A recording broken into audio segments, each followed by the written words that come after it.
Hello and welcome to Airships and Dragons Week 1. If you were here last week, that was not truly Week 1, that was the prologue.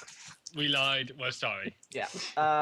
Due to a number of technical difficulties with that VOD, the fact that nothing very interesting happened due to the failures of myself, the GM, and our current changing cast members, we just decided to kind of push that one into obscurity, and we're just going to do this. So yeah, welcome to the first week. Where to start? So I guess we'll introduce the cast of the show. I am Finbar, or Mathin. I will be your host and DM. We have three lovely other faces in a space marine. Handling production and the reason for all of the technical issues is my dear friend Jonathan. Finbar's internet went to shit, and so I was just told I was doing this. I have no experience in any kind of way. I'm nice like that. I'm nice like that. My partner in crime, the Midori in the Mathin Midori on stream. Yeah. Hello. He's happy. I'm less yellow this week. Not like skin color wise. I mean like tinge of my webcam. Good start. The third continued cast member there. Flame Boy. Do say How's hi. it going? I'm still here. Yeah. I'm still a space marine. Still has the I'd best like everyone webcam. to believe, but Have a job, can't buy a webcam. something like that.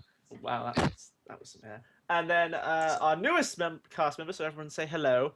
Do be nice. Is my good friend Jamie, known as Jexme. How do you pronounce your username? Exactly as you said it. Good, terribly, fantastic. So yes. I haven't actually got the stream open. How do you spell it? Your username? AJEXMI. Oh, okay, that's not too bad. Yeah, Yeah, no, there you go. it's perfectly straightforward. Yeah, Cool. you were going to be judgmental.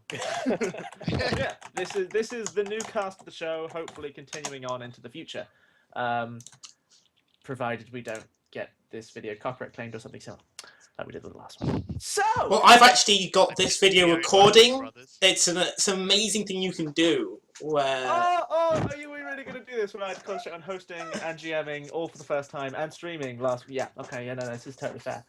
Right. So, we'll start with, as this is most people's first session, it will be the first thing going up. I will do a brief little welcome to the world. This will be useful for you as well, Jamie, so pay attention. So, the world of Lud. It has been 5,000 years since the elevation, since the world was raised out of the miasma that flooded the lands, and the ocean of golden clouds, known only as the Nefer, was spun from thin air to protect us from the foul vapors below. In these years, we first learned to float on the Nefer using the Illa crystals, and then soar above them in airships. Now, with the discovery of the Storm Skimmer, we have entered the age of reclamation. These ships are capable of true flight, piercing the Nefer and floating down to the lands below, safe from the magical maelstrom within the clouds. We can now raid the ancient civilizations for secrets we long since thought lost, propelling us closer to enlightenment or closer to war. The gnome fleets pump out ships that fly faster, and gunpowder revolutionizes battle, while the mages in the crystal towers learn the ways to peer across time and space or to shatter ships once thought indestructible. The world has entered a renaissance as new technology and arcane secrets are uncovered every day, but everyone wants a piece of this prosperity, from the shining legions of empires to the daring crews of the skimmers that raid the surface, from men of valor down to the most conniving of thieves. The riches of this age out there for the taking, and a brave soul nearing the strength of their metal, the edge of their steel, and the luck of the devil to claim them. Airships and Dragons, yeah? Thank you. beautiful. I put my heart and soul into that. I was definitely paying yes. attention and not sorting sound levels. Shh, it's fine. You're not relevant. Only the audience are relevant. Yeah, so that's the world, I guess. So a brief recap of what's happened so far. If you haven't watched the prologue, don't worry, you don't need to go back. Please don't. Our crew of the characters Gwaine Nevitt, the manliest man to ever man, Daruk Boneboiler, the tiefling bard chef, and Skovak Nevets, the gnome rogue, along with their fourth member, who is no longer with us sadly, Dubon Windchill, the Dragonborn sorcerer, met up in a small town. 1 second, someone says they can't hear anything. It seems to be... No, they're trolling. Fucking dicks. So met up in a small town on a backwater island called Delpool. There they found a bounty notice from a man called Captain Garvin Elg, better known to many as Roach, a small-time smuggler on the other side of the island. They set off, met a traveling merchant known as Albert. He bought and sold wheat. Traversed the island, fought off a few highwaymen, and have since arrived in the town of Port Crumble. Here they begin their hunt for this smuggler, hoping to claim the bounty on his head and reclaim the stolen property that he has in his possession. Yeah, that's where we're at. So we begin as we hover outside the Roaring Lion pub, the Port Crumble chain. And as we move into the door, we find, sitting around the table, the three characters who are currently together, alongside a rather skinny white dragonborn. So yeah, I guess, gentlemen who are previously with the party, introduce your characters, tell the new audience what they look like, and all that jazz. I'll pick Daruk. Go first. Shall I go first? Yes. Yeah. Cool. So I'm Daruk Boneboiler. I'm a tiefling bard. Tieflings like sort of humans crossed with demons, like generations and generations ago. Basically, so they're quite creepy looking things. They've got horns, etc., etc. But I'm quite friendly. I'm a chef. So you'll see me doing a lot of cooking, all sorts of cooking. I'm an expert in many methods of French cuisine and Asian cuisine and many other cuisines that don't exist in this world. So yeah, that's Daruk. Well, and then from a long line of professional stock makers. That's where the bone comes from, right? Yes, yeah, exactly. No cannibalistic kind of. I think one of them might have actually started a fight one time, but that was because someone insulted his stock. Yeah, and he carries an oversized meat skewer and a butcher's knife, correct? Yes, that's correct. They're not weapons; they're cooking tools. But yeah, you never know what happen to bear significant likenesses to rapiers and daggers. They just happen to give me +1 to my attack rolls. Hey, they're not that good. Gwaine, tell us about yourself. Right, so as our beloved GM said earlier, I'm Gwaine Nevitt, the manliest man to ever man. The fastest way, I'm going to send the short version, to describe my character is think your standard manly hero character, very pronounced chin, flowing hair of some form, as black in this case. And I'm going, after somebody decides to change plot around, to be our somewhat captain, maybe? The glorious leader of your little crew. Oh, glorious leader, yes. Cool. Okay. And then finally, Skoback. Introduce yourself a little more. Yeah, so I'm Skoback. So he is a tiny little gnome. He's only 3 foot 4 inches tall. And he sort of generally acts. He's got a lot of affinity with sort of small animals, and generally acts kind of like a skittish little kind of small animal a lot. In that kind of, like little lizards, they run and then they stop, and then they run and they stop, and that's kind of how he is in kind of all the aspects of his life. And yeah, he's a generally kind of nice guy, but he can just completely disappear out of sight if he wants to. As we discovered last session. But yeah, no, he's a friendly little kind of gnome. I would say he's more curious than anything. Yeah, it's more curious more than skittish, to be fair, probably. But has that kind of that scurrying type. That's kind of how he moves around. So yeah, you arrived at this pub earlier in the day. You met up with your friend Albert and the old man who you went and beat up the people who tried to rob him. We didn't beat them up, we killed them. But... Well, you killed one and let 3 of them go. We gave them the option. Yeah, they ran for their lives like sensible people. So they should have fought to the death like the manliest man to ever man would have done. Yeah, absolutely. That seems utterly reasonable. Can't think of a single reason why they wouldn't want to do that. Somebody said fear his dough in the chat about you, Derek. I love that. Hold on, I need to get the chat open. Actually, the dough ball of valor. It was the delicious dough. It was it was a delicious dough ball that happened. to give battle proficiency in valor. Yeah. So the rain's starting to come down outside. Like it's been getting heavier since about mid-afternoon. Like around about like 8 o'clock, Dubon stands up and kind of excuses himself, says he's going to go see a friend in town, see if he can't get some information about Roach, and he leaves, wanders off to go do some things. Things will happen as a result of that. I want to be very quick about this because I want to get a new party member in and an old party member out as fast as possible. And yeah, He just leaves. he wanders off. He says he's going to go see a friend in Cynicism. town. That's his plan. You have issues with him wanting to go meet his old friends? Are you trying to control your crew members, Gwaine?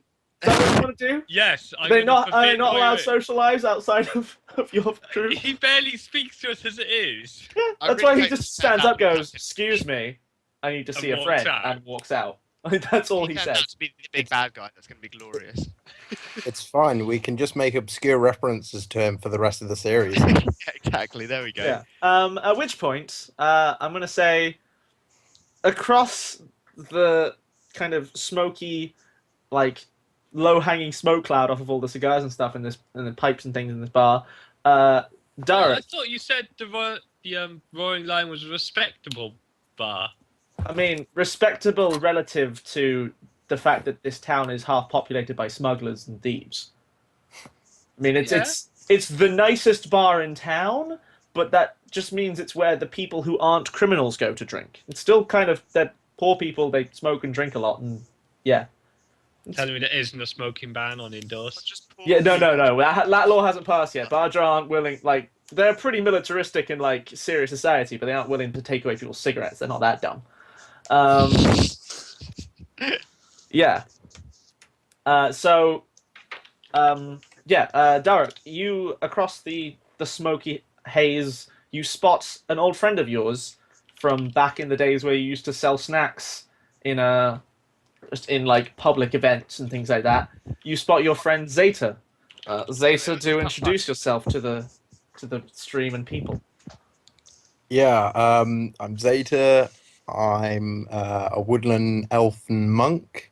I don't really have a place to call home. I've sort of been making a living through fighting and performing in taverns, bars, pubs, whatever, and either stowing away on airships or finding work on them to travel around from city to city.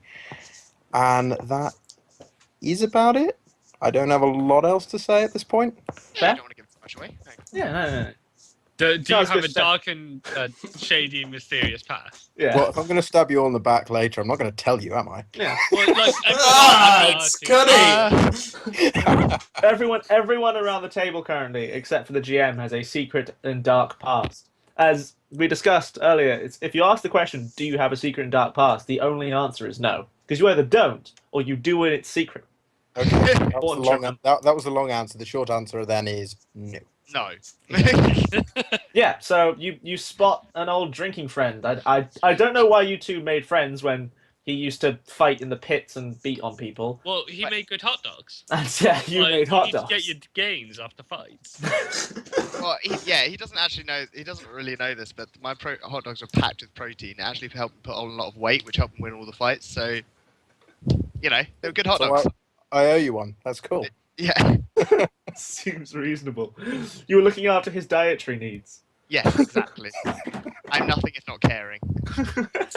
So very caring. Absolutely solid food at the side of the arena. Cool. So yeah, you spot your friend across the room. Like, this would be the part where the party takes over from the GM and starts doing some role playing. How about we do that? Yeah. I would Or appreciate it. specifically, the person who is friends with the person takes over. Yeah, what I'm doing? Okay, let's get started. Right, so so obviously I spot Zeta across the bar. But, I don't know if he's noticed me yet, but I sort of look at Gwaine and just go back and just go, hey, I think I know that dude. Like, I'm pretty sure he used to fight, or no, he definitely used to be like a cage fighter. He used to be a cage fighter, you say?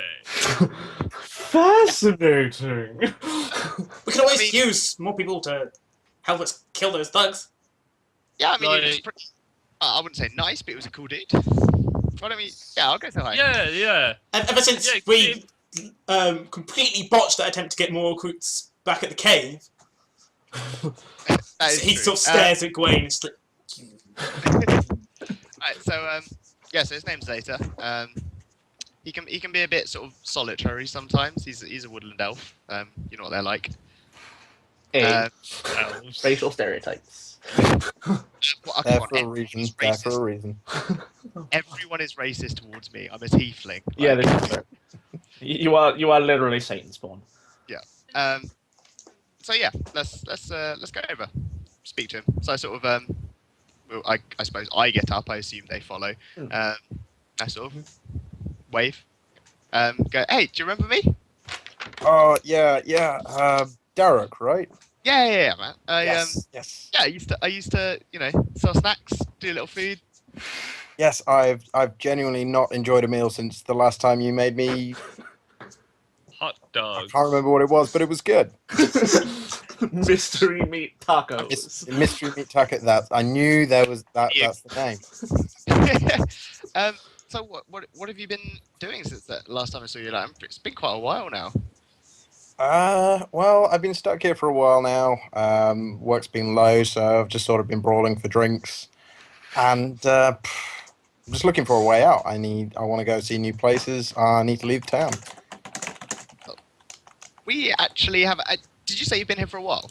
I've been here for a little while now. Yeah. All right. Well, I was just going to say we've actually got an opening on our team. If you'd like, we're Oh, a vacancy, right?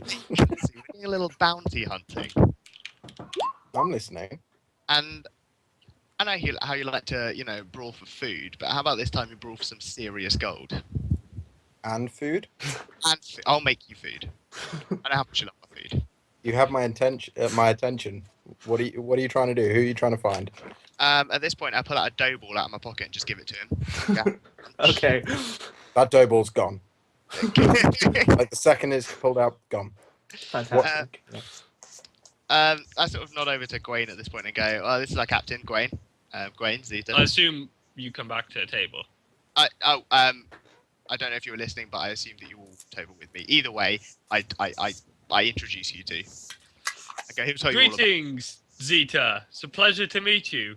Reach out, shake hand.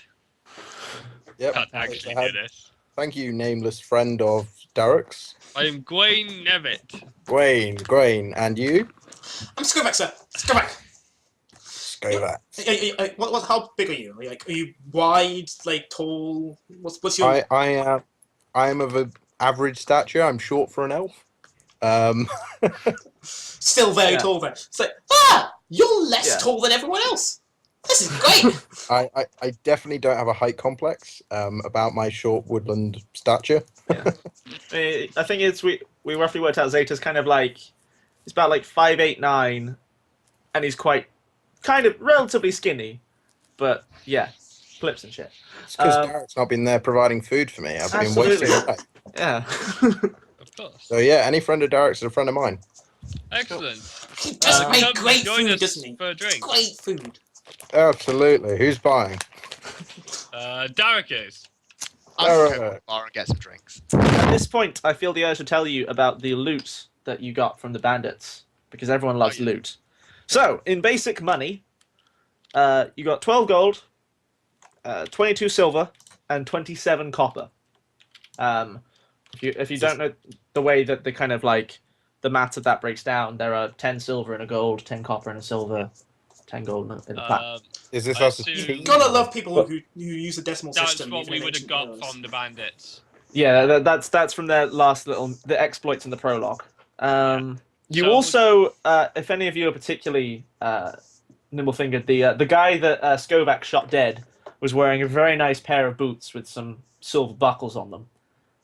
So if any of you are fashionable-minded or feel you can sell a pair of boots, and you also found they must have just like robbed a random wagon coming out of the town, and they got like You mean like that old man? yeah, but like as in less like a food merchant, and like they've just got this random bolt of silk. Okay. Just Cool, so, they just had like a roll of silk in the back of their like little cave that you've just kind of picked up now. Cool. Yeah. Also from their equipment, you got so there are 3 like short swords, the cutlass that the kind of captain was carrying. You got his pistol and 12 shot. I have put the pistol and 12 shot on Gwain's character sheet already. And then one hand crossbow, similar to one that Skoback already uses, with 20 bolts. That was what they had on them.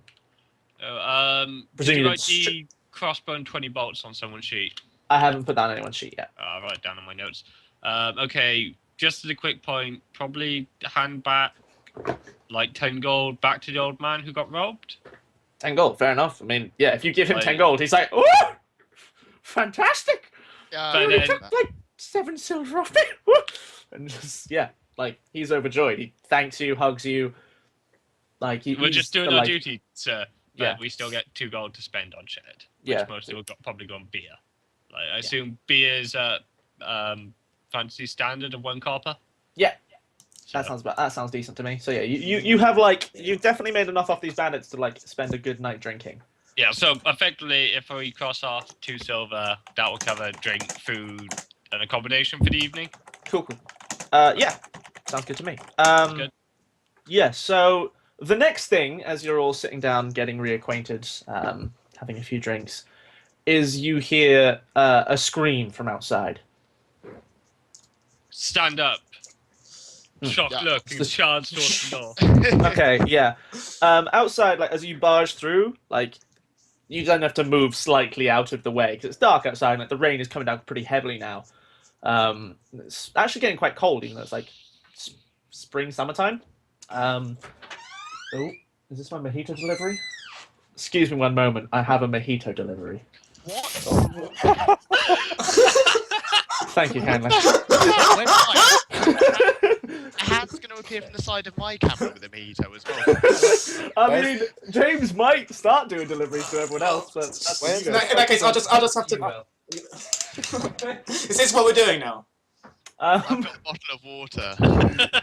Yeah, I started a mojito craze in the flat, and then James decided he wanted to learn to make them. So this is his first Okay. attempt. Pretty good. Can we But yeah. address the fact that you used the phrase mojito craze instead of mojito madness?